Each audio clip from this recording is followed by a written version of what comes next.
Le paramétrage des cycles de répartition globale s'effectue grâce à la transaction KSU7.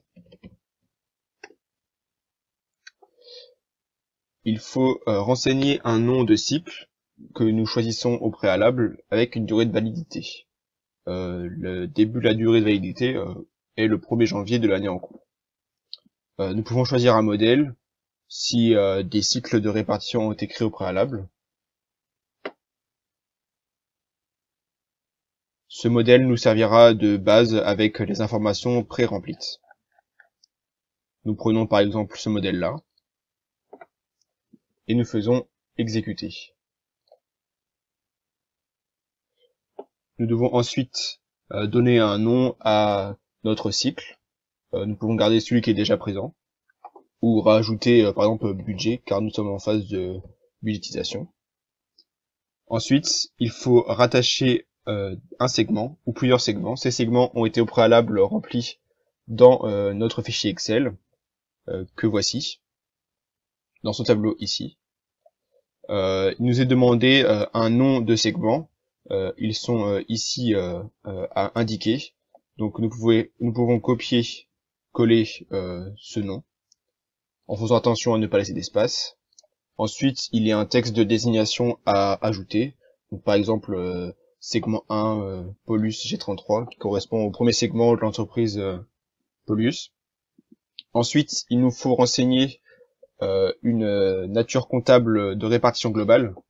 Celle-ci se trouve également dans notre tableau Excel, dans la première cellule de la colonne Z.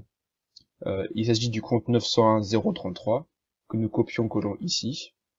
Nous pouvons ensuite passer à la partie émetteur-récepteur. Dans cette partie, nous avons deux cases à remplir. Celle de centre de coût émetteur, que nous trouvons ici, que nous copions-collons, ainsi que le groupe de centre de coût récepteur, qui se trouve ici. Donc c'est le G33 Reg, qui correspond aux régions de notre entreprise. Une fois que nous avons rempli ces deux cases, nous pouvons passer à l'étape de base de référence récepteur. Dans la partie base de référence, nous choisissons la variable ratiostat valeur prébudgétisation. Nous validons le message d'information.